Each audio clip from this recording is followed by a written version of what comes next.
Sejam bem-vindas, queridas. Está dando um tempinho para as pessoas entrarem. A gente já vai começar. Lembrem de fechar as abas do computador para ter uma transmissão melhor. Se estiverem próximas ao modem também a transmissão fica melhor. Deixa eu tirar o som.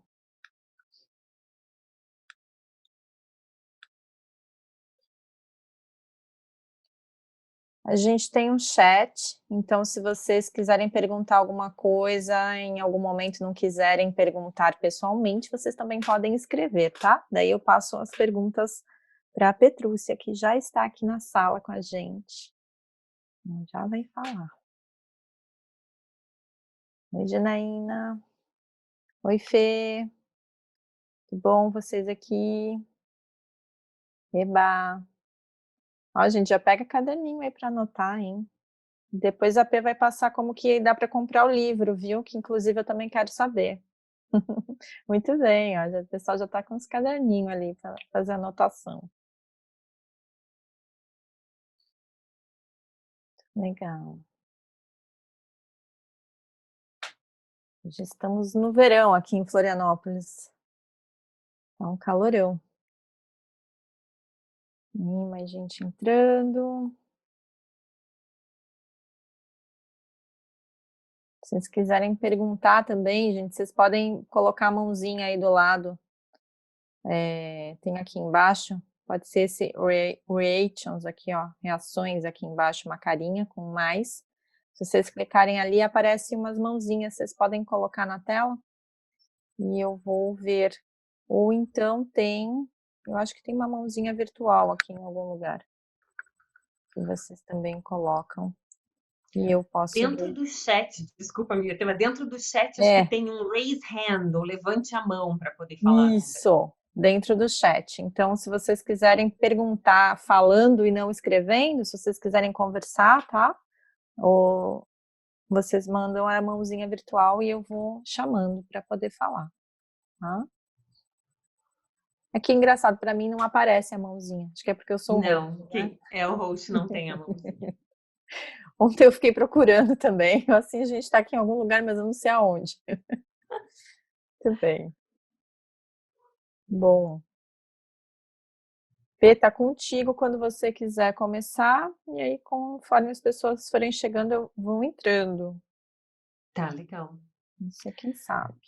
Ah, bom, eu vou começar, na verdade, com uma breve oração em relação aos 4 elementos, para a gente Muito entrar bem. num clima nesta tarde. Eu quero agradecer vocês que estão aqui comigo. Então, inspira, expira.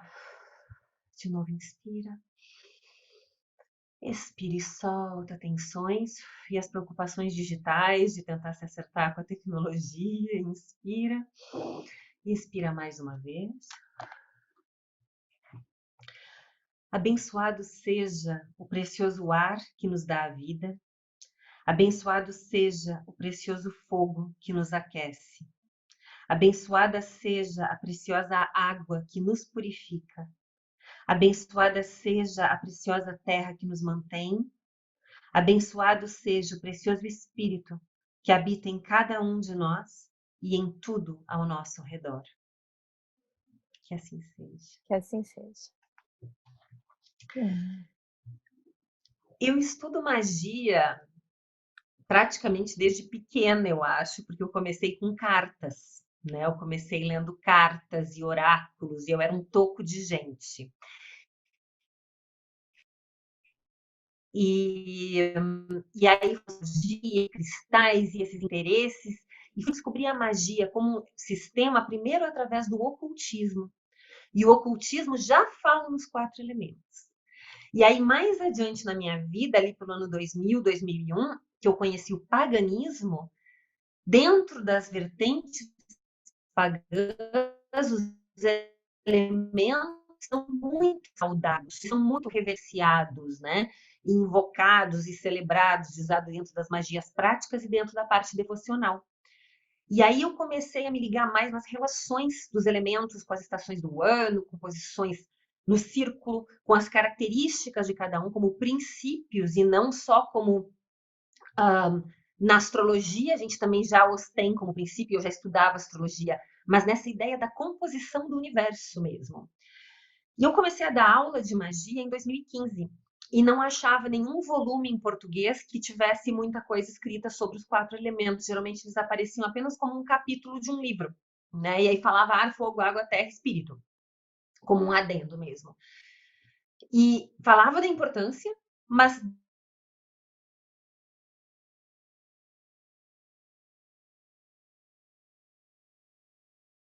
dedicava apenas um capítulo. A maior parte dos livros estrangeiros são os 4 elementos. E não tinha nenhum material disso em português. Então eu comecei a compilar e entregava para os meus alunos um compilado e dizia, olha, não, por favor, não partilhem isso que eu estou trabalhando num livro. E o livro saiu, então, no final de 2019, finalmente, pela editora Êxito. A capa foi meu marido amado que fez, que é designer.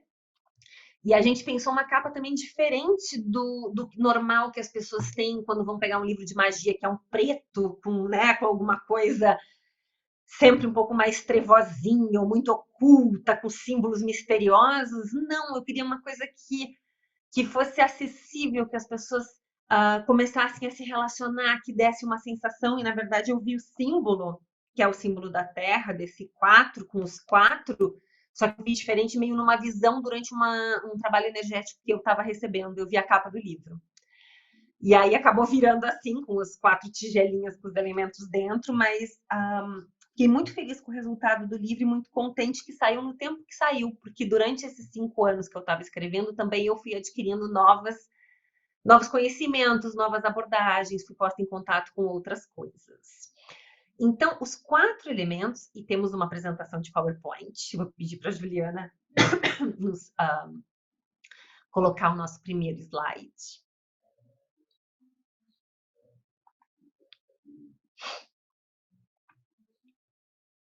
Primeiro, na verdade, é a capa do livro em si, aí depois o segundo é que vai ter que começar a falar do Empédocles. Porque quem primeiro falou dos 4, o primeiro registro que a gente tem por escrito de alguém falando de 4 elementos é no século V antes da nossa era, com Empédocles.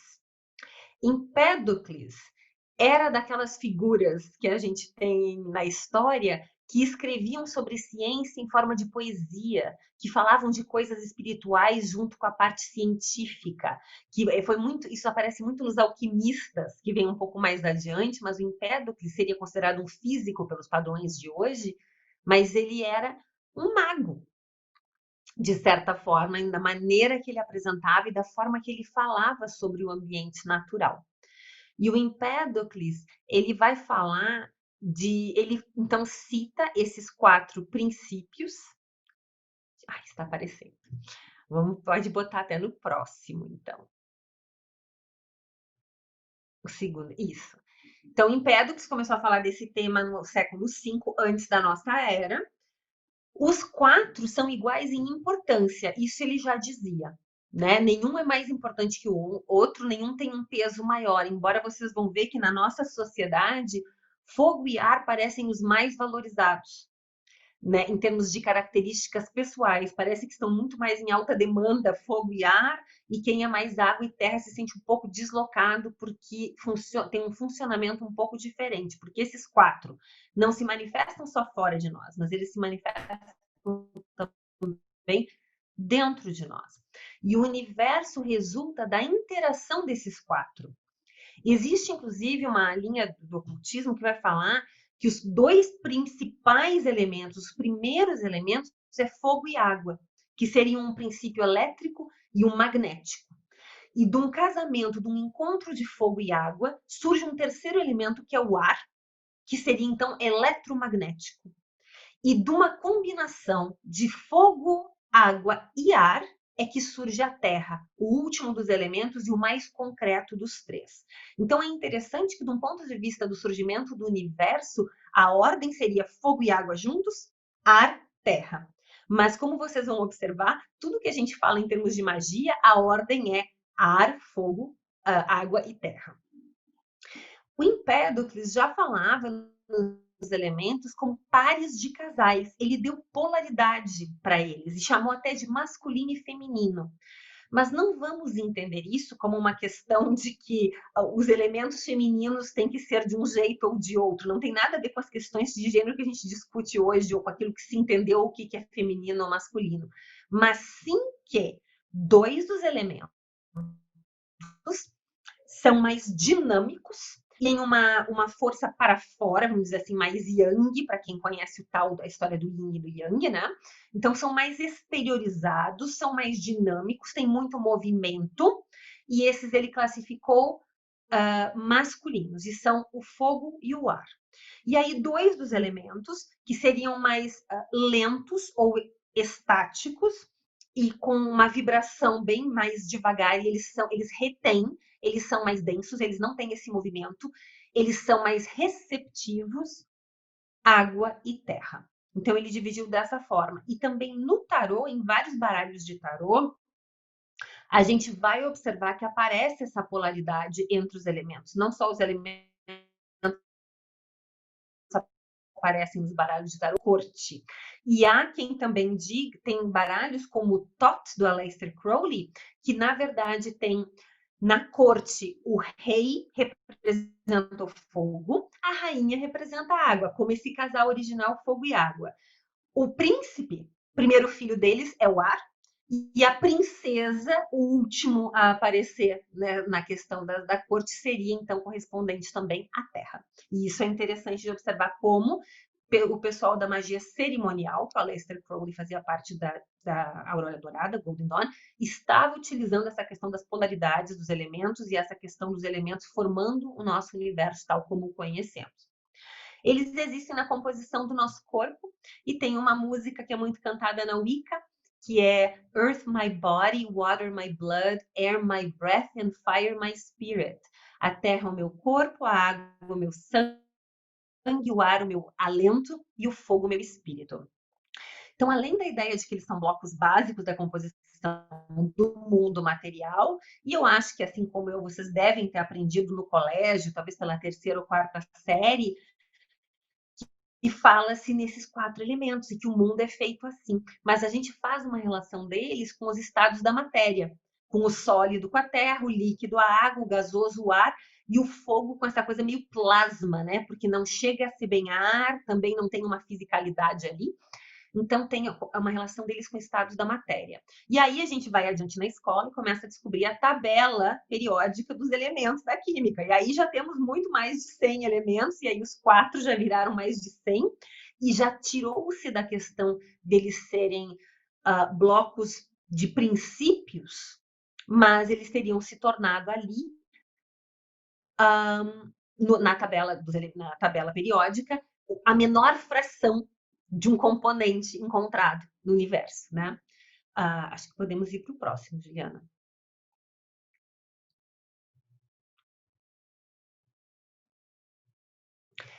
Como tudo na magia, a gente gosta de correlações nas ciências ocultas, né?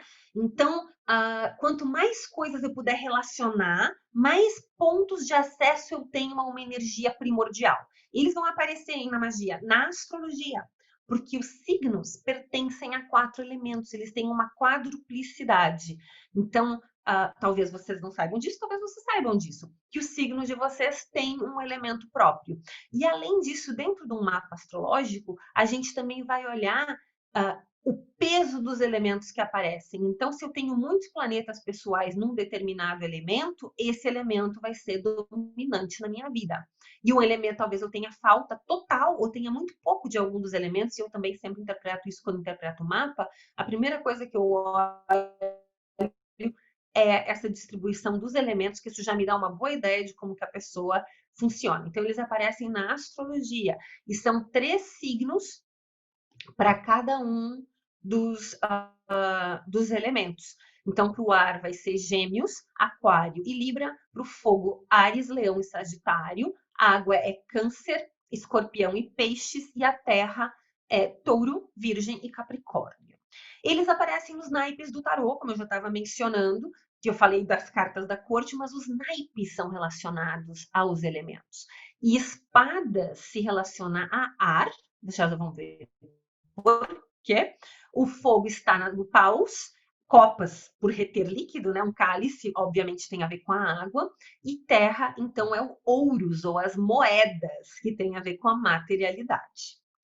Eles vão aparecer os elementos na roda dos anos, do ano, que são a celebração dos sabás, dentro da Wicca, e de outras tradições. A gente fala Wicca porque é a vertente de bruxaria mais conhecida, mas a bruxaria moderna e muitas das vertentes da bruxaria mais antiga também trabalha com alguma espécie de roda do ano e faz uma correlação dos elementos com as estações do ano. Tem as direções sagradas, o xamanismo trabalha de um jeito, a bruxaria do outro, a magia cerimonial tem um bem próprio que a gente vai falar daqui a pouco, entendendo que nas direções norte, sul, leste e oeste também há uma relação dos elementos. E os elementos também aparecem nas próprias ferramentas de um mago. E na ilustração que vocês estão vendo ali, parece de brinquedo, né? Tem uma faquinha, um bastão, vocês estão vendo isso? Tem uma tacinha azul, parece de brinquedo. Essas são ferramentas de verdade da Golden Dawn, da Aurora Dourada. E essa foto foi tirada no Museu de Bruxaria e Magia em Boscastle, na Inglaterra. Mas eu tenho amigos que são da Golden Dawn e até hoje as ferramentas deles têm cor de brinquedo. Mas a cor tem uma correlação com o elemento. Então, o atame ou o punhal tá ali amarelo, é do ar. A varinha tá pintada de vermelho com amarelo, é fogo. A copa, né, o cálice é água, tá azul, e aí eles vão ter, ali no caso eles usam esse hexagrama para representar a terra, mas ali tem os 4 elementos reunidos, pelo que eu estou vendo nessa versão deles, mas às vezes é pintado de preto, ou é simplesmente preto, enfim. Mas o deles contém nessa ilustração as 4 cores, que é ligada à terra. Ok, podemos ir para o próximo, Ju.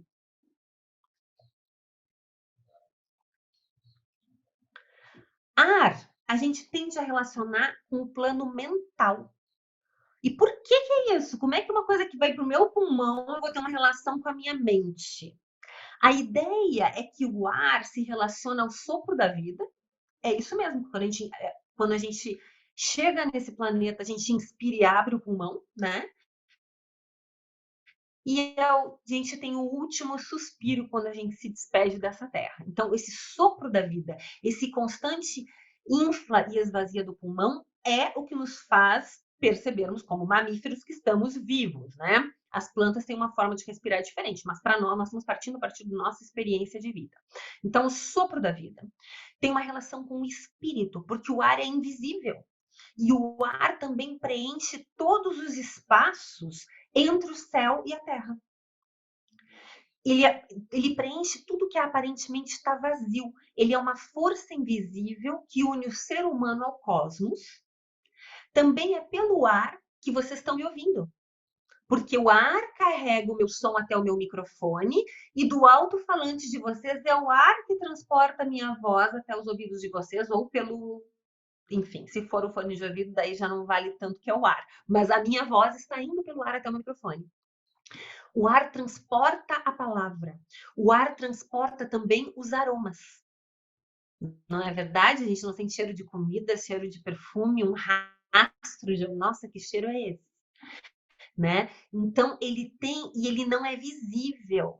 Então tem uma coisa muito mágica nesse transporte. E ele ficou ligado à comunicação porque ele transporta a palavra.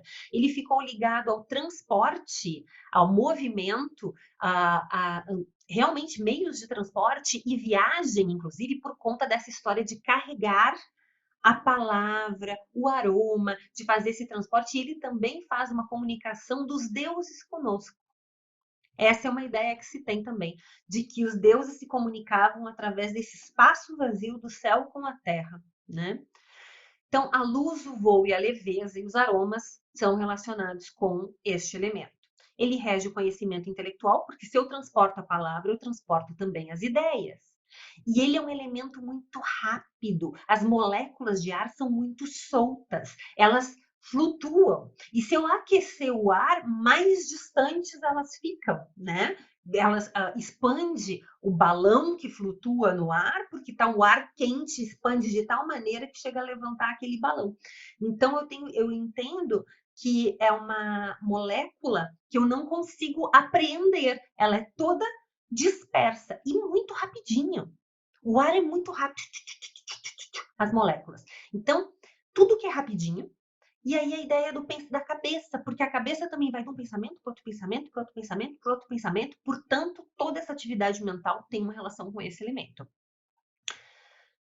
Leva nossos pensamentos, ideias, sonhos, aspirações para além de nós mesmos ao comunicarmos e manifestarmos essas sementes, que são as nossas ideias, seja na fala ou por escrito. Rege também a escrita. Rege esse próprio encontro virtual que a gente está tendo aqui. Ju, pode passar.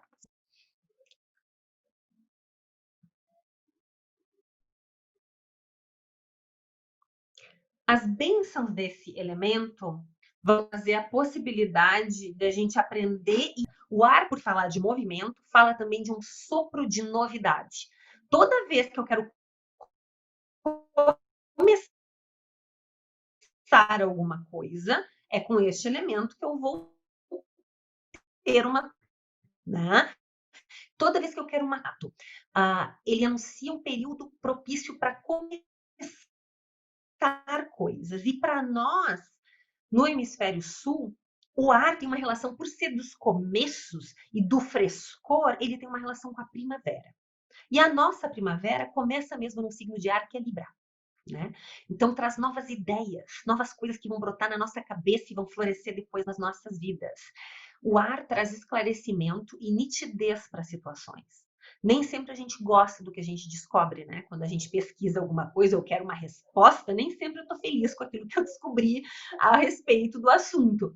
Mas se eu buscar clareza, é esse elemento que eu vou atrás. Então, para coisas que exigem a minha habilidade de me comunicar, de fazer uma apresentação, de passar num exame, de prestar algum esclarecimento, qualquer coisa que tenha a ver com cabeça, comunicação, sair-se bem nessas áreas é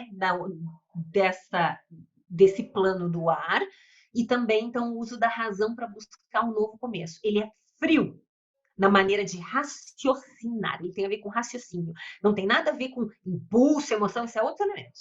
O ar é frio, ele olha, ele calcula, é o Sherlock Holmes, olhando e fazendo deduções empíricas em cima das coisas. Não tem nada a ver com a parte intuitiva. Eu vi isso, então logo isso. Eu vi aquilo, logo aquele outro. Então, lógica, portanto, também faz parte desse ambiente do ar.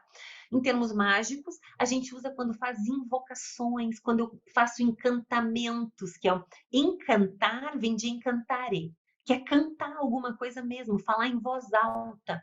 Na poesia, na imaginação que eu uso em termos mágicos, e a imaginação é uma super tecnologia, a gente não está conta da força que a nossa imaginação tem.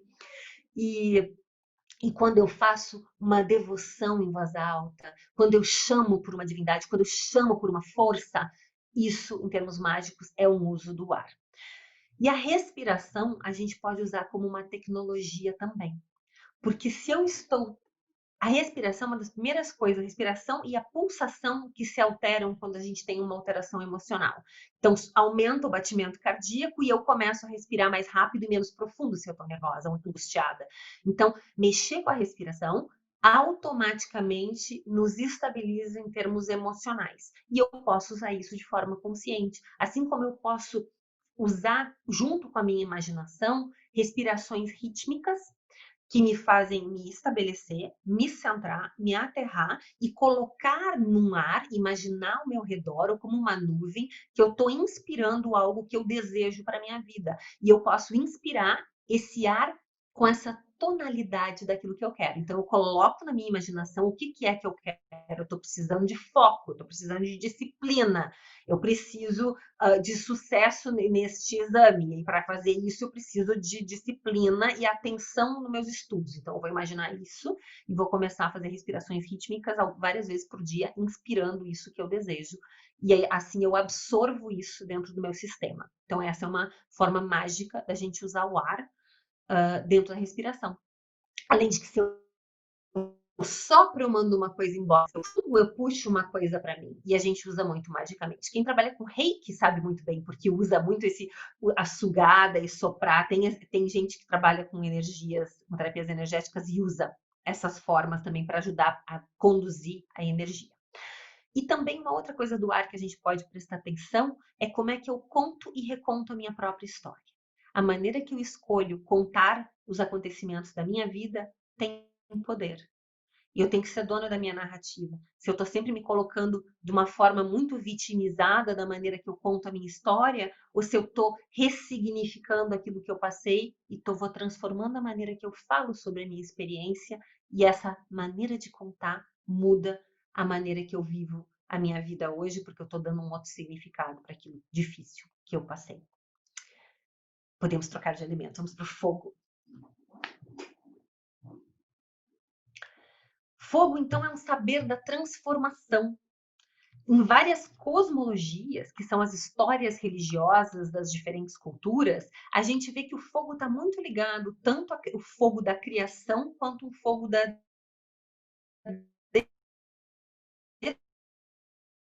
destruição. Razão que dá origem a todo o nosso universo. E o nosso planeta é uma estrela resfriada. Cosmos. E está na origem de todas as coisas, tanto quanto nesses mitos que inconsciente também se fala do fogo. Ele, obviamente, tem uma força destrutiva fantástica, da mesma forma que ele pode criar, ele destrói, e ele é utilizado na magia para proteção, luz e calor, as mesmas coisas que a gente usa na vida, né? O ser humano primitivo acendia a fogueira e tinha tochas para se proteger dos animais, para iluminar e para se aquecer. E na magia também. A gente usa como um ponto focal, muitas vezes, a vela ou uma fogueira para dar vazão a transes e outros estados alterados da consciência. E às vezes a gente vê, se você ficar olhando uma fogueira e esvaziar a mente, a gente começa a ter umas sensações, ou pode ver coisas, e tem gente que tem esse talento de criança, fica olhando fogueira e vê cenas dentro das labaredas, né? Eu conheci uma moça que tinha isso e eu achava isso fantástico. Então chama-se piromancia, a leitura do fogo. Mas a gente pode entrar nesse estado de leve transe, só de observar, de olhar para ele, né? Ele atrai o olhar. A gente olha para a fogueira, a gente olha para uma estrela cadente, a gente olha para um incêndio. É difícil afastar o olhar do fogo. Ele é um elemento que puxa a gente, que atrai. E assim também pessoas que têm em si um fogo muito forte tendem a ser magnéticas, elas são em carisma muito grande, porque elas se manifestam, falam, elas são muito vivas, e a gente fica olhando para aquela pessoa como a gente olha para fogo, entendeu? Fica ali aquelas labaredas funcionando na pessoa e uau, uau, uau, né? Então o fogo é interessante nessa questão do carisma. Então, o fogo que aquece e ilumina externamente é similar ao mesmo fogo interno que todos temos no corpo, que mantém a nossa temperatura corporal, cuida do metabolismo, tem a ver com esse elemento, metabolismo, por isso que a gente faz exercício, aquece o corpo, ao aquecer o corpo, nosso metabolismo acelera. E acende o nosso espírito e desperta o gosto pela vida, desperta a paixão.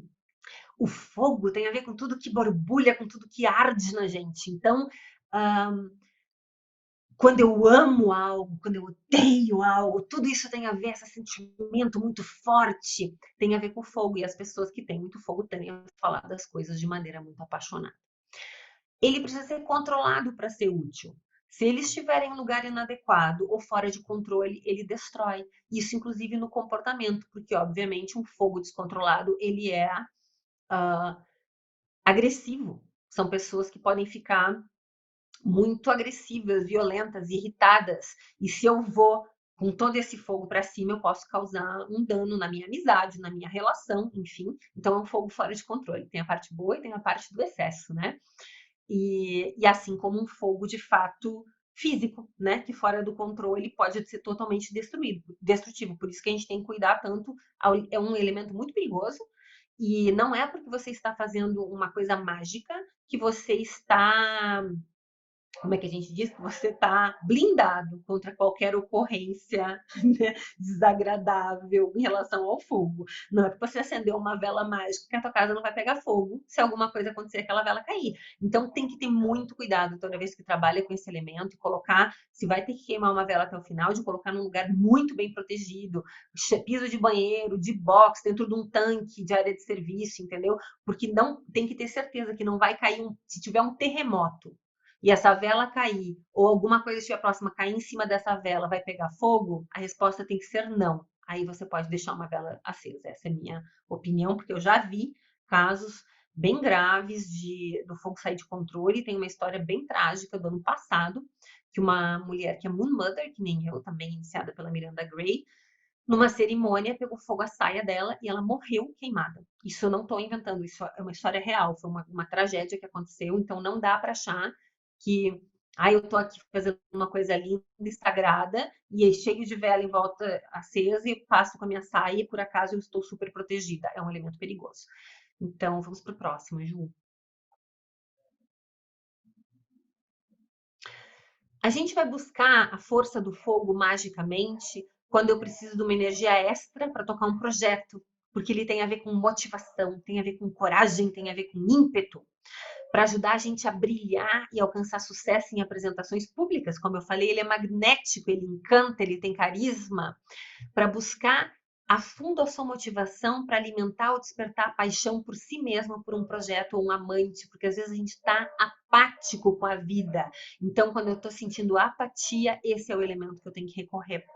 É o elemento que a gente também vai trabalhar quando estou buscando crescimento, atração, sexualidade, garra e vontade. Magicamente, eu posso usar o fogo para transmutar crenças, ele transforma. Quem está aqui já participou de eventos ou rituais que muitas vezes fazem a gente escrever alguma coisa num papel e queimar no fogo. Quem nunca, né? Por quê? Porque o fogo transforma aquilo. E porque ele vai transformar aquele papel em cinza, aquilo que você colocou no papel com esse intento também pode sofrer essa transmutação. Então, sentimentos, crenças, características que não servem mais, a gente pode oferecer às chamas. A gente pode imbuir também de magia atos corriqueiros. Toda vela que você acender na sua casa, mesmo que seja para decoração, vai ter um jantar e você acender umas velinhas para deixar a sala bonita, acende cada uma delas com uma intenção harmônica para o jantar, por exemplo. Cuidado ao apagar as velas também. O melhor de apagar a vela é com um abafador ou com os dedos, se você tiver essa coragem. Soprar uma vela, fora a vela de aniversário, que é uma magia que todo mundo faz, que é o desejo com a vela do bolo de aniversário, não é recomendado soprar, porque é como se você realmente jogasse o ar contra o fogo. E a gente não quer jogar os elementos um contra o outro, além de que é uma coisa muito súbita de sopetão, e o fogo, toda chama é um portal. E no que a gente faz assim, dá um susto nos seres que estão indo para lá e para cá. Então, essa é uma outra questão do fogo. Vamos para a água.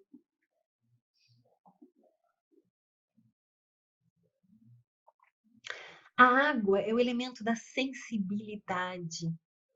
Então, além de toda a matéria líquida do planeta, os oceanos, e vejam como o fogo e a água estavam aqui primeiro, né?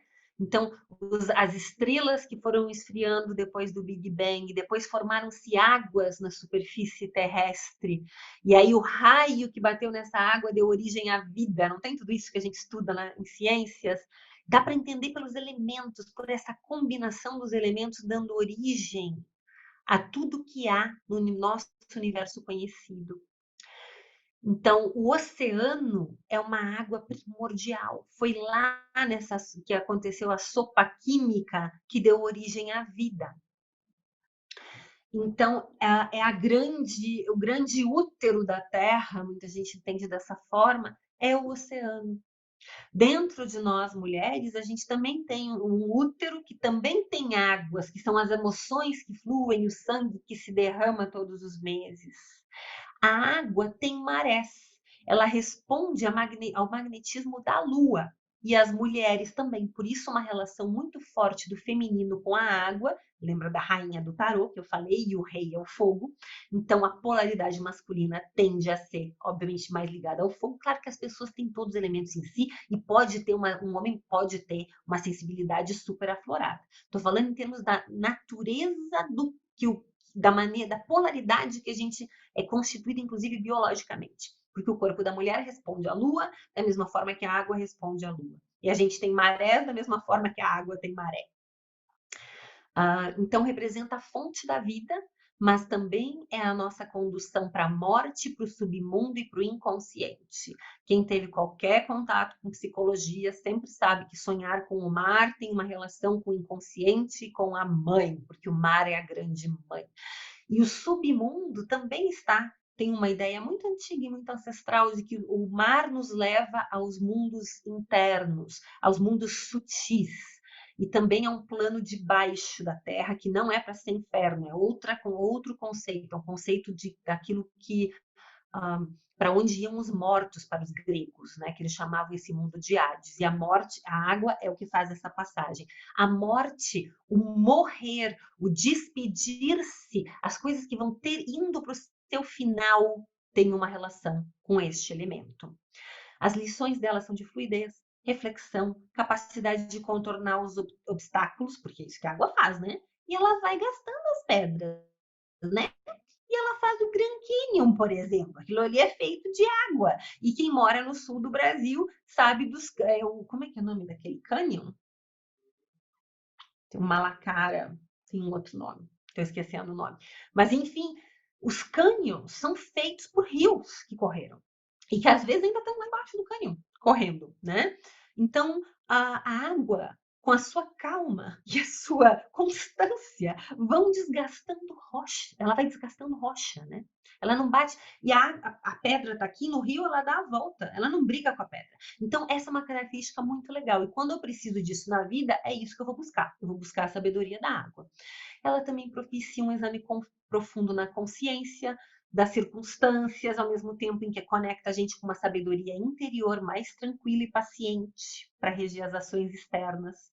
É um elemento que ajuda a gente a se abrir, para aceitar as coisas como elas vêm e para ver se é possível contornar ou dissolver os obstáculos, né? A água vai reger as nossas emoções, ela também alimenta os nossos sonhos. Juliana, tem como subir mais esse slide ou baixar? Não sei qual movimento aí. Não apareceu ali. Então, ela alimenta os nossos sonhos e ficou cortado, né? Que ela...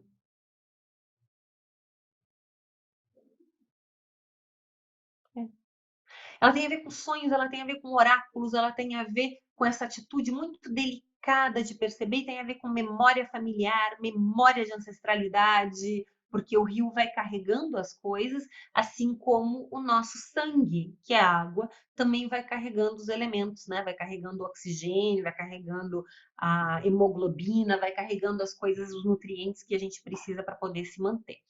Entre os poderes da água estão a geração e regeneração. Tem a ver com fertilidade também este elemento, porque tem uma relação com o feminino e com as águas do útero. Tem uma relação com a conexão com a memória ancestral, pela linhagem de sangue, pelo DNA. A água também guarda memórias e informações que podem ser acessadas. Por quê? Não existe água nova no planeta. A Terra é um sistema fechado. Toda a água passou por várias coisas antes, mas nada aqui é novo. Aliás, em nós também não tem nenhuma molécula nova. Nós somos todo mundo reciclado, tudo que a gente faz, tudo que existe no mundo é reciclado. E não tem água nova. Então, quando eu entro em contato, eu consigo captar histórias dentro da água. E tem aquele cara, o Masaru Emoto, que faz as histórias dos cristais da água. A água retém emoções, ela retém preces. E como a gente é 70% a 80% água, pensem nisso, né? O quanto, que pensamentos vocês têm a respeito de si próprios e o que está se alimentando e marcando as suas moléculas, porque a água retém essas emoções e ela vai ficar vivendo essas emoções dentro de nós. Então, essa é uma coisa importante a gente prestar atenção, porque a água mantém aquilo que ela recebe. E eu posso abençoar o copo de água que eu tomo. Se eu tenho reiki, eu posso fazer reiki na água que eu tomo. Eu posso simplesmente fazer uma prece se eu estou precisando de alguma coisa para que essa água me ajude. Os presentes dela, então, são a purificação, a limpeza, através de lavagens, de banhos, né? Curas. Ela é um elemento de cura, sensibilidade, sonhos, transe, premonições e artes divinatórias. Ela trabalha com tudo isso e nos faz acessar as nossas emoções. Vamos para a Terra.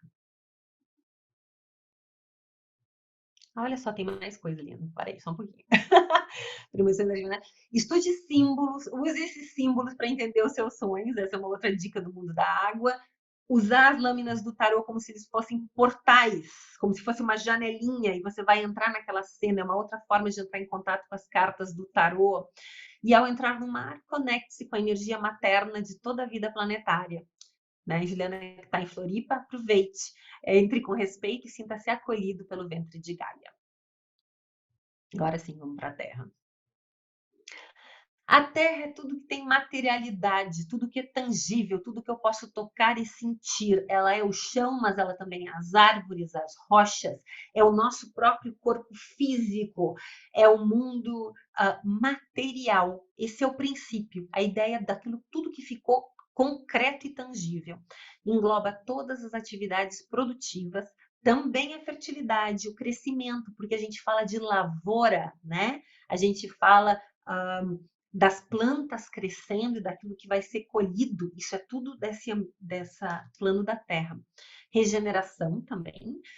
E sendo o último elemento, é o resultado da ação dos outros três. Ele é aquilo que dá substância e matéria a tudo que foi criado e organizado pelos outros. É quando manifesta na Terra é que eu sei que o meu feitiço deu certo. Agora está aqui manifesto, né?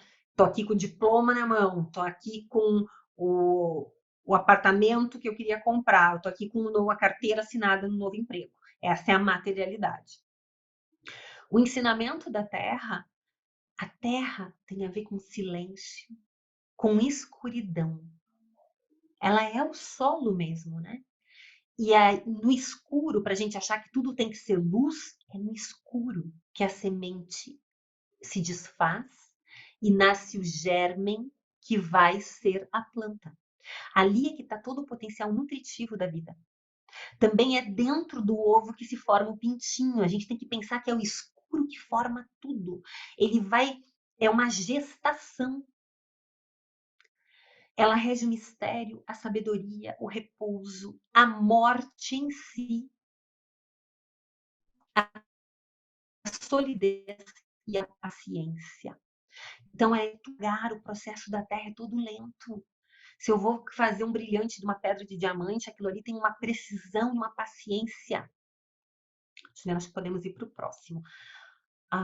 Então, a Terra tem toda essa... Ela exige paciência para ser trabalhada. Ela é o tempo que as coisas levam para crescer e tomar forma. Ela não é rápida, nada a ver com o ar e o fogo, que são dinâmicos e instantâneos. A Terra é toda demorada, ela tem um tempo próprio. E embora a nossa sociedade deseje muito a matéria, as pessoas estão cada vez com menos paciência para entender o tempo das coisas da matéria. Esse elemento a gente vai trabalhar quando precisa de prosperidade e manifestação concreta daquilo que foi plantado, dos investimentos energéticos que a gente fez. Mas a gente também pode usar a terra para relembrar a necessidade de repouso. A terra também é o estio, é o tempo entre as plantações, é quando a coisa se refaz, é o sono noturno que recompõe o corpo físico. É o que vem antes de um novo ciclo. Ela corresponde para nós à direção das estrelas do nosso Cruzeiro do Sul. Pois a Terra corresponde direcionalmente às calotas polares. E a nossa calota polar mais próxima está no sul. E na noite, a constelação que guia os nossos marinheiros é o Cruzeiro. Então, em vez de nos nortearmos no hemisfério sul, o nosso norte é sul. Essa é a direção onde a gente ancora a nossa energia mágica. Essa é a direção que fala de ancestralidade, que fala do mistério, que fala do frio, que ancora as nossas práticas mágicas. E quem está no sul do Brasil ou no sudeste sabe muito bem de onde vem o frio, vem do sul. O vento e as frentes frias que trazem frio vêm do sul. E no sul a gente tem nome para um vento que vem da Argentina que chama-se Minuano. E é um vento bem gelado, né? Então, esse vento que vem do sul, que traz esse mistério, que traz uma ancestralidade, que traz uma história, que traz a noite, tem essa relação toda com o elemento terra. É difícil a gente entender a força real hoje, porque eu falei, né? A gente quer a parte financeira e próspera, mas não entende de onde saem os recursos, desgasta a terra, não entende que ela precisa se repor, não entende sustentabilidade, né? Que é o tempo que os processos levam e até onde eu posso ir, porque a terra tem limite. E um outro ensinamento da terra que a gente pode usar é arrumar o nosso ambiente, a nossa casa, para refletir aquilo que a gente deseja. Quando eu começo a organizar o meu espaço, refletindo o meu desejo, eu preciso de mais foco, então vamos organizar de acordo. Eu preciso de amor e coisas e carinho. Então vou colocar umas almofadas, vou colocar uns tecidos, mexer na cor e deixar uma coisa mais aconchegante. O que está faltando na minha vida? Meu ambiente reflete isso. Então vamos pensar dessa maneira, é uma forma também de usar esse elemento. Podemos ir para o próximo, Juliana. Então, correspondências para o hemisfério sul. A gente tende a usar uma forma no Brasil muito colonialista, colonizada de pensamento, de pegar os livros escritos no hemisfério norte e não traduzir. A gente muitas vezes faz a tradução da estação do ano, porque obviamente é muito difícil celebrar inverno em 21 de dezembro, mas a gente não traduz as outras coisas. E eu morei muitos anos nos Estados Unidos e lá tudo fazia muito sentido das correspondências nórdicas. Quando eu mudei de volta para o Brasil em 2010, eu disse, eu não posso usar esse sistema aqui. Como que as pessoas adaptam isso para cá? Eu já sabia do sentido anti-horário de girar as coisas no Brasil, porque o nosso Sol nasce a leste, se põe a oeste, mas ele faz uma inclinação para o norte durante o dia e não para o sul. Então, as casas são construídas voltadas para o norte, para poder ter luz o máximo de tempo possível durante o dia. Se você tiver uma casa voltada para o sul, a sua casa é muito escura, muito úmida, vai ter mais mofo. Os arquitetos sabem muito bem disso. Então, para nós, a luz e o calor vêm do norte. Isso não há o que discutir. Então, isso eu sabia, ok, tem que girar assim. Então, o nosso sentido de crescimento o nosso sentido solar no hemisfério sul é o sentido anti-horário.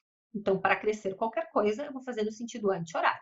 Se eu quiser ir contra o Sol, aí eu vou fazer as coisas no sentido do relógio. Por que o relógio tem esse sentido? Porque ele foi feito no hemisfério norte. E o relógio no hemisfério norte, a sombra, faz esse sentido horário. Porque o relógio de pulso foi feito a partir de um relógio de sombra. E os nossos relógios de sombra no hemisfério sul fazem o desenho contrário. Ele vai inclinar e fazer a sombra indo, fazendo assim. Quer dizer, não sei como é que vocês estão me vendo, mas enfim, ele vai mostrar o anti-horário. Então eu sabia dessa questão. Mas as direções não estavam batendo, mas tinha que fazer algum sentido com alguma ordem. Pois se o começo das coisas é ar, isso é primavera, é o início da manhã. Se o fogo é o pico do crescimento de alguma coisa, é o meio-dia, é o sol a pino, é o verão, né? Óbvio, verão tem que ser fogo, não tem outra maneira de corresponder a essa estação. Aí eu tenho, todo mundo sempre corresponde à água com o outono, o fim das coisas, a reflexão, também tem a ver com o entardecer. Então, outono, entardecer, ficou ligado ao oeste, com o sol poente. E aí eu tenho a profundeza da noite, a meia-noite, a hora das bruxas, o gelado, o frio, o mistério, a ancoragem de todos os segredos. E isso ligado à terra. Meia-noite, escuridão, ok, inverno, ok. Eu sei que tem que ter um sentido no girar dessa ordem. Por isso, ar, fogo, água e terra, porque é um sentido de crescimento. E eu vou ter que fazer isso no sentido anti-horário, porque é o sentido da nossa terra aqui no hemisfério sul. Vamos ver se vocês conseguem enxergar. Eu fiz uma roda, que depois eu mostro talvez com mais detalhe, mas nessa roda eu comecei a fazer essas relações e ficou tudo muito claro, porque se eu invirto no nosso hemisfério e sei que o calor, as ondas de calor vêm do norte do Brasil, vem do Equador, nós estamos abaixo do Equador aqui, quer dizer, tem uma parte do Brasil que está bem no Equador, né? Mas vamos falar aqui da nossa parte mais sudeste e sul. Eu estou abaixo do Equador. O calor para mim vem do norte, então lá vou ter que colocar fogo. Como é que eu vou colocar o frio vindo do norte se é o calor que vem de lá? E se eu trabalho com uma espiritualidade ligada à natureza, ligada às forças, ligada às correntes de forças naturais, eu só posso, dentro de uma espiritualidade da Terra, honrar aquilo que está acontecendo no lugar onde eu estou. Quem me ajudou a resolver esse esquema aqui foram os australianos, sul-africanos e neozelandeses, que são países de língua inglesa, colonizados por ingleses, que usavam a Wicca e outras formas de bruxaria e inverteram esse polo aqui, esse eixo, na verdade, principal, e também fazem tudo no sentido anti-horário. Então, eu troquei muitas ideias com eles e comecei a fazer essa experimentação, e sou das poucas pessoas no Brasil que começou a propor esse sistema realmente adaptado para o hemisfério sul, e se vocês não fazem isso, eu desafio vocês a experimentarem e ver o que acontece, provando dessas direções que fazem mais sentido para nós, no nosso hemisfério, porque é uma maneira da gente honrar as forças daqui e não de eu ficar usando um sistema imposto de fora para cá. E eu estou me baseando no sistema de fora, eu estou usando ele como é que eu vou dizer, de base para esse pensamento. Toda essa reflexão é feita em cima daquilo que eles descobriram, mas descobriram para a terra deles. Para lá, o calor vem do sul, obviamente, na Inglaterra, onde esse sistema foi criado, o calor vem do sul, logicamente, porque o Equador está abaixo. E a calota polar deles está acima, vem do norte. Mas nós aqui de volta. Então, fogo para nós no norte. A primavera, 6 da manhã, localizado no leste. Fogo, verão, meio-dia, no norte, o sol a pino. Aí eu tenho no oeste a água, o outono às 18 horas, então esse eixo mantém igualzinho, e lá no fundo, terra, o frio, o inverno, a morte, a meia-noite. E se eu vou num sentido anti-horário, eu consigo seguir exatamente esse relógio das 6 para o meio-dia, para as 18 para a meia-noite, da primavera para o verão, para o outono para o inverno, do ar para o fogo, para a água e para a terra.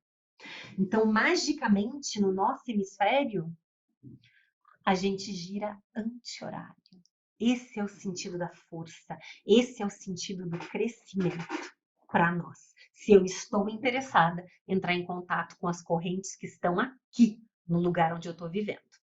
Então, a gente vai seguir dessa maneira, se é isso que me interessa, se é isso que eu estou trocando, se é isso que está informando a minha alma, né? Numa religião ligada à natureza.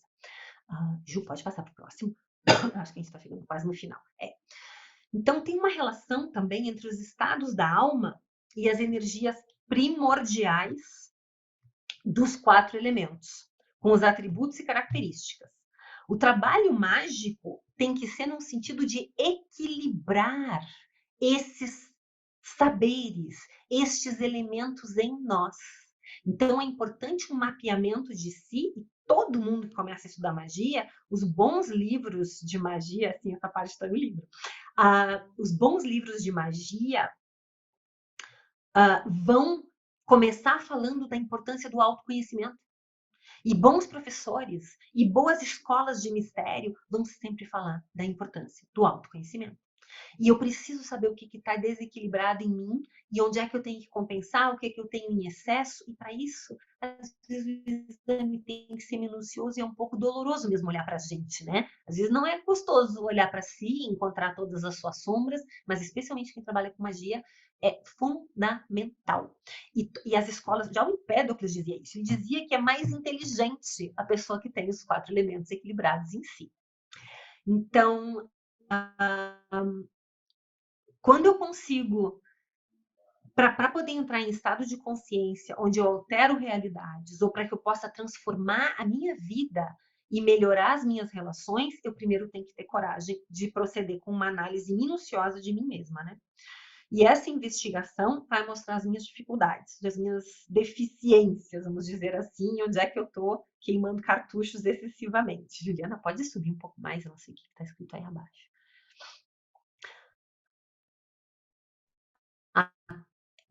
ficou cortadinho, enfim. Mas é essa investigação que vai nos ajudar no sentido do melhoramento e do crescimento pessoal. Quando eu vou analisando os vários aspectos do meu ser, eu vou vendo que os meus hábitos, as minhas emoções, os meus talentos, os meus gostos, a maneira que eu decoro a minha casa, os meus interesses podem ser categorizados de acordo com os 4 elementos.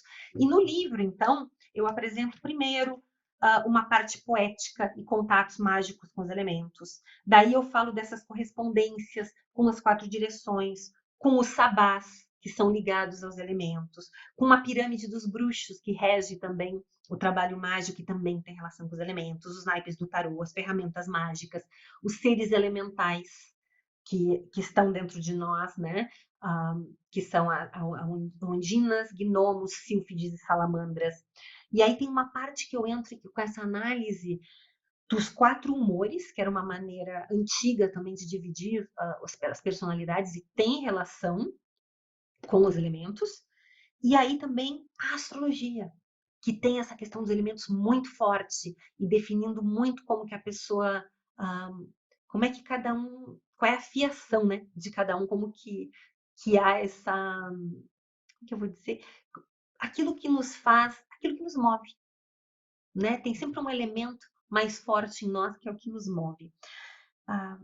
Então eu falo da astrologia e aí tem um teste para você também ver que elemento está regendo mais sua vida.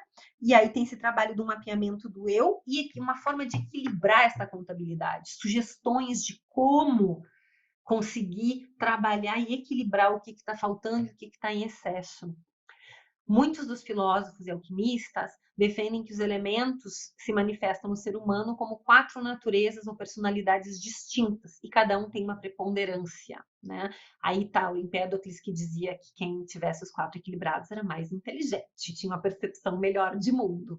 E é verdade, se eu consigo desenvolver a minha forma de pensar, a minha maneira de ter impulso e vibrar pelas coisas, se eu consigo burilar o meu sentir e a maneira de trocar essas questões emocionais, os meus contatos com esses planos ocultos, que é o reino da água, e eu conseguir materializar uma forma melhor de viver, nossa, não é sucesso? É sucesso. Então parece bastante óbvio que o equilíbrio dos 4 é necessário.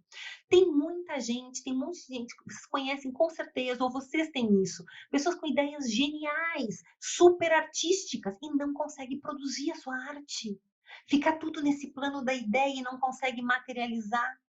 Aí a gente reclama de um outro artista que não é tão criativo, mas está lá fazendo um quadro igual ao outro e vendendo horrores. E eu critico, é tudo igual, não é um trabalho artístico, fulano é melhor, mas fulano não pinta. Então, são essa necessidade de conseguir trazer para a matéria as nossas criatividades, né? Ou se eu sou super da matéria, mas não tenho motivação, é difícil começar as coisas, eu nunca saio do feijão com arroz, é tudo igual, a vida fica sem sabor, eu preciso desenvolver os outros elementos para poder ter graça, para poder ter paixão, para poder ter vida, para poder ter ideia nova, né? Então, a ideia é ver onde é que está excesso, onde é que está falta, através da consciência, através de atividades, através de algumas coisas mágicas. A gente vai trabalhando e compensando, porque a gente precisa de todos os bons componentes para que a gente possa atingir uma maestria na nossa vida. Mas é importante que a gente não se veja como mestres ou senhores e acima destes elementos. Eu tenho que me entender que eles são irmãos nossos. Porque tem uma visão da magia, especialmente a cerimonial das ordens herméticas, que coloca o mago no meio do círculo, ele domina os elementos, ele comanda os elementos, como se os elementos estivessem completamente abaixo do mago. Mas nós somos compostos desses elementos. Eles estão ao nosso redor o tempo inteiro. Nós somos irmãos e resultado de uma combinação deles, existindo com eles e por conta deles. O nosso corpo só funciona porque eles estão em nós. E quando a gente é formado no cálice de concepção que se abre, quando o homem e a mulher, que são os nossos pais, se uniram e tudo ficou acertado que ali ia haver uma concepção de um bebê, se abre um cálice de concepção. Nesse cálice, além da nossa alma, vem junto uma salamandra, que é um elemental do fogo, uma sílfide, que é um elemental do ar, um gnomo, que é um elemental da terra, e uma ondina, que é um elemental da água. Eles doam da sua existência e da sua energia para compor o nosso corpo. Então, nós, na verdade, não somos indivíduos, nós somos um coletivo. E nós temos pelo menos 4 outros seres que nos habitam e nos ajudam a equilibrar as funções corporais e se doam para que a gente exista. Eles existem por mais tempo do que nós, então os que nos habitam já andaram em outras pessoas e talvez vão viver em outras pessoas depois, porque eles têm mais tempo do que um ser humano, mas eles estão doando da sua energia para que a gente possa existir. E eles aprendem nessa simbiose conosco. E a gente precisa dos 4 funcionando, senão a gente não estaria aqui. Então, ao morrermos, quando a gente morre, um a um, esses elementais vão deixando o nosso corpo. O primeiro que se vai é a sílfide e o ar, porque para a respiração. Quando a gente perde o calor do corpo, vai-se o fogo e vai embora a salamandra. Quando eu começo a soltar líquidos, eu me vou desfazendo da água e vai a ondina. E o físico é o que mais demora para se desfazer. E quando ele se deteriora por completo, a nossa parte terra se despede e assim também vai o gnomo, que emprestou a sua energia para nós. Então é muito importante que a gente reconheça essa relação sagrada que a gente tem com esses elementos. O quanto eles são parte, inclusive, energética, mas física, energética, espiritual, e o quanto é importante a gente entender essa relação e respeitá-los e tratá-los com a sacralidade que eles merecem. Acho que pode parar a apresentação, Juliana. Obrigada. Então, acima de tudo, a gente tem que ser grato aos elementos e não trabalhar como um comando, como alguém superior, né? Porque nós dependemos deles. E sem eles, puf, nada feito, não estaríamos aqui. Então, eu sou muito animista, né? Eu tenho uma visão completamente animista, politeísta também sou. Então, essa questão de entender que tudo ao meu redor tem o mesmo valor que os outros seres têm tanto valor quanto eu, e eu não estou acima deles, para minha prática e para minha maneira de viver é muito importante.